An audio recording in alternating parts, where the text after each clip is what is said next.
भिक्षाम देहि। राजा बलि आश्चर्यचकित हो गया कि अब कौन आ गया। देखता है तो छोटे से 5 वर्ष के बालक बटुक ब्राह्मण बने स्वयं भगवान वामन रूप में बलि के दरवाजे पे खड़े हैं। बलि बड़े ध्यान से प्रभु को देख रहा है। देखते देखते मोहित हो गया महाराज। राजा बलि ने कहा, गाम कांचनम गुणवद्धाम निष्ठम तथा नवे मुतवा विप्र कन्या ग्रामांस वृद्धांत तुर्गान गजानवा तथा तथा अर्हत प्रयच्छति। राजा बलि ने कहा कि तुमको मैं क्या दूं? गांव कांचनम, 2-4 गांव दे दूं, सोने चांदी दे दूं, या तो कहो महाराज आप इतने छोटे से हैं, आपके जितने छोटे आप हैं उतनी छोटी मैं ब्राह्मण की कोई कन्या ले आकर के आपका विवाह कर दूं। हाथ में कमंडल लिए, सिर के ऊपर छत्र लिए, एक हाथ में माला लिए, वामन भगवान मंद मंद मुस्कुरा रहे हैं बलि को देख करके। और बलि मोहित होकर कह रहा है कि बताइए मैं आपको क्या दूं?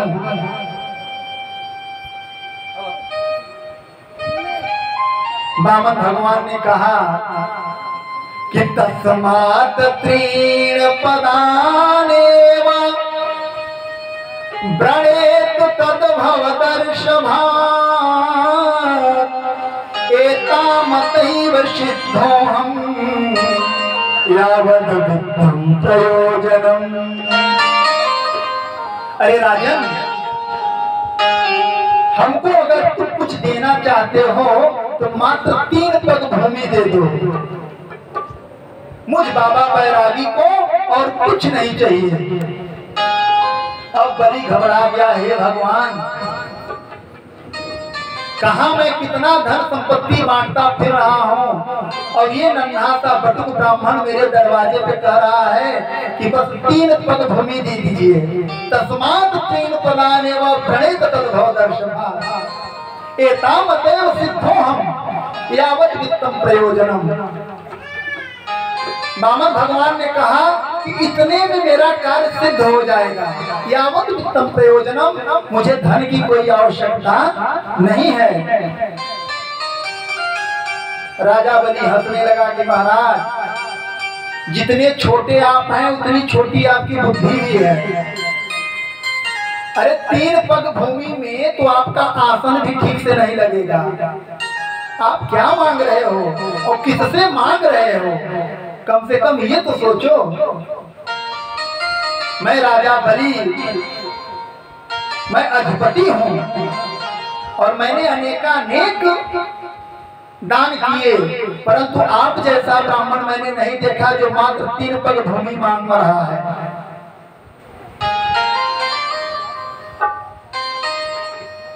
भगवान ने कहा देखो भैया, अगर हमें देना है तो दो, वरना बोल दो कि मैं नहीं दे पाऊंगा। मुझे मात्र 3 पग भूमि चाहिए और कुछ नहीं चाहिए। लेकिन जब तुम संकल्प करोगे तभी मैं 3 पग भूमि दूंगा। बिना संकल्प के ब्राह्मण नहीं लेगा। अब तो महाराज राजा बलि ने सोचा कि चलो भैया संकल्प कर देते हैं। और संकल्प करने के लिए राजा बलि ने जैसे ही जल लेना शुरू किया महाराज, इतने में गुरु शुक्राचार्य बगल में बैठे थे। उनका माथा ठनक गया कि हो न हो कुछ मामला है इसमें। ब्राह्मण मात्र 3 पग भूमि मांग रहा है और कुछ नहीं मांग रहा है। त्रिकालदर्शी हैं आचार्य शुक्राचार्य जी। गुरु शुक्राचार्य ने आंख बंद करके देखा। जैसे ही आंख बंद करके देखा, शुक्राचार्य को नारायण के दर्शन हो गए। तुरंत नारायण के दर्शन हुए। बलि का हाथ पकड़ लिए। बलि ने कहा, गुरुदेव जल दीजिए, क्यों हाथ पकड़ रहे हैं? बलि ने कहा, सोम मूर्ख, न ये 52 है, न 53, न 54, इनके चक्कर में तू मत पड़। तो बोला, गुरुजी कौन है? राजा बलि जब पूछता है कि गुरुजी ये कौन है, तो शुक्राचार्य जी कहते हैं, ये सबई रोचने साक्षात भगवान विष्णु हुरब्दया कश्यपायदि तिर्जातो देवानां कार्य साधक। अरे ये कश्यप के पुत्र हैं। ये सबई रोचने साक्षात भगवान विष्णु हुरब्दया, कोई दूसरा नहीं है, छलिया विष्णु है। तुझको भंगी बना देगा, इसलिए बोल दे कि देने लेने की कोई बात नहीं करी, महाराज आप जाओ। राजा बलि हंसने लगा, बोला, गुरुदेव राजा बलि ऐसा नहीं कर सकता। अगर मैंने 3 पग भूमि देने की बात कह दी है तो मैं निश्चित ही दूंगा।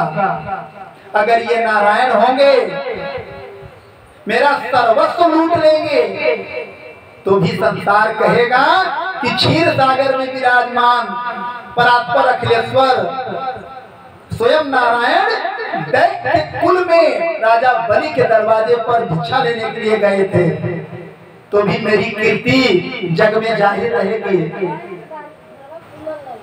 और अगर ये अच्छे सच्चे ब्राह्मण हैं, तो जो हमारे यहाँ के साधु करते हैं वही करते हैं, तो 3 पग भूमि ये ले लेंगे, उसमें गुरुदेव मेरा कुछ जाने वाला नहीं है।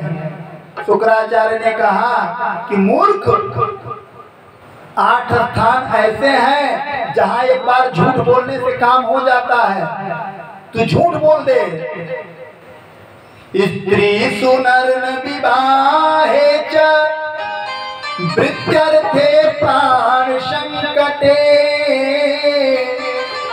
गौ ब्राह्मणार्थे हिंसाया नानृतुभ्या सुगुप्सितम्। स्त्री सुनर विवाहे च, शादी विवाह में अगर किसी के बेटी का विवाह है और आपने बेटी को देखा भी नहीं है, अगर कोई पूछता है कि बेटी उनकी कैसी है, तो अगर आप एक बार झूठ बोल देते हैं कि बहुत अच्छी है, तो आपको पाप लगने वाला नहीं है।